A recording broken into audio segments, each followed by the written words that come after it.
Look at this face, a legend, a hero. Now look closer. 50 football gods, the 80s and 90s belong to them. But time plays dirty. Some vanished. Some broke our hearts, and one became unrecognizable. Diego Maradona.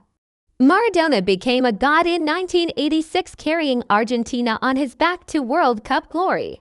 But glory came with shadows, addiction, scandals, and exile.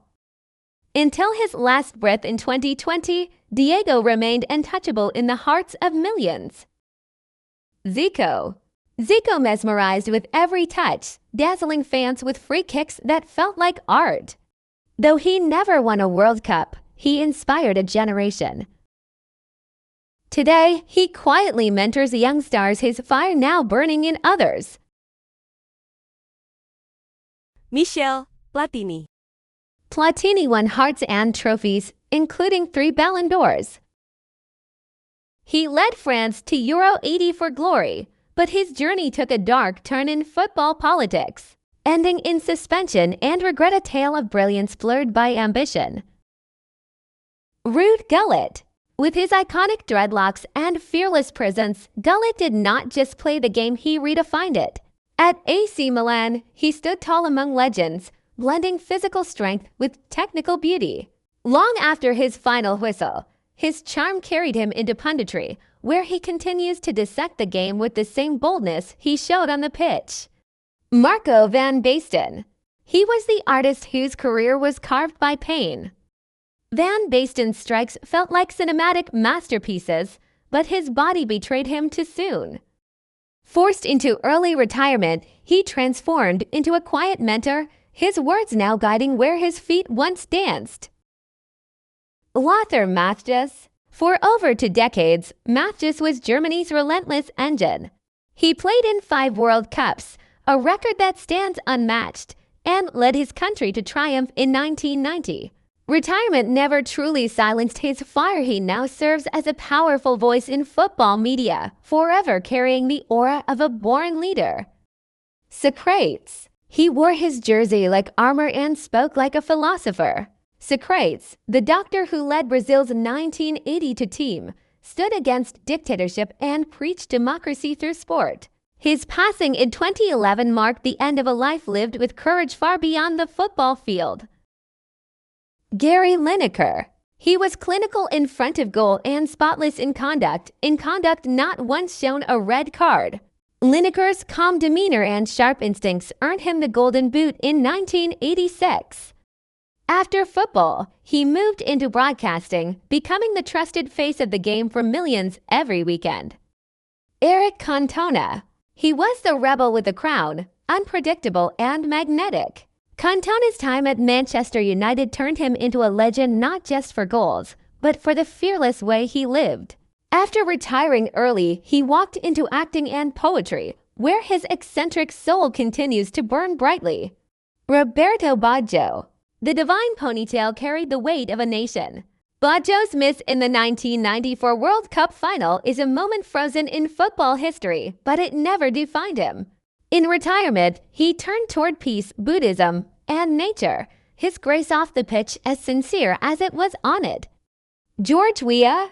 Born into poverty in Liberia, Weah climbed heights few imagined, from Ballon d'Or winner to president of his country. His speed and power were unmatched, but it was his humility that made him timeless. Today, his leadership shines off the field, building hope where he once brought joy through goals. Hristo Stoichkov. He had fire in his eyes and a cannon in his left foot. Stoichkov led Bulgaria to a stunning World Cup semi-final in 1994, forever changing his nation's football story. His passion lives on through TV screens now, where he critiques the modern game with the same fierce energy. Paolo Maldini. Few players earn loyalty like Maldini. For over 2 decades, he graced AC Milan with quiet command, never seeking fame, only perfection. Now working behind the scenes, his presence remains polished, disciplined, and undeniably eternal. Jean-Pierre Papin. His volleys felt like thunderclaps, Papin was France's sharpest blade during his peak, winning the Ballon d'Or in 1991. Post-retirement, he embraced coaching, quietly shaping futures while his own legacy remains untouched by time. Fernando Hierro. He defended with dignity and attacked with surprise. Hierro was Real Madrid's anchor in the 90s, never backing down from pressure. Years later, he briefly coached Spain during a chaotic World Cup, proving once again that calm under fire is his nature. Dunga. He led not with flair, but with iron resolve. Dunga's World Cup win in 1994 silenced critics who said he was too un-Brazilian. As a coach, he demanded the same discipline he once showed on the field, his leadership style unchanged by age. Brian Laudrup. Every touch he took felt like silk. Laudrup's grace carried Denmark to fairy tale moments. Retirement brought him into commentary where his insight flows as smoothly as his dribbles once did. Bebeto. When Bebeto rocked his arms after scoring in 1994, the world smiled with him. That celebration for his newborn son became iconic. Years later, his story shifted toward politics, but his heart remained loyal to the game that made him a father to millions of fans. Cafu. No one ran more, fought harder, or smiled brighter than Cafu. From Sao Paulo's slums to World Cup glory, his journey was carved in sweat. Today, he gives back to his community, lifting new dreams with the same energy he once brought down the right flank. Claudio Caniggia. He moved like wind, unpredictable and thrilling. Caniggia was Maradona's perfect partner, fast, wild, and impossible to pin down. After stepping away from the spotlight, he embraced privacy, letting the memories of his electric runs speak louder than words. Patrick Kluivert. He was just 18 when he won the Champions League with Ajax. Kluivert's rise was dizzying, but he carried his fame with grace. Now, as a mentor and director, he ensures young talents walk wisely on paths he once sprinted through. Marcel Desailly. From Ghana's soil to France's triumph in 1998, Desailly stood like a mountain. Tough but noble, he anchored defenses with pride. These days, he stands for African football development, proving that strength always has a second chapter. Emmanuel Petit. His golden goal sealed a golden era. Petit scored the final goal in the 1998 World Cup and disappeared into history.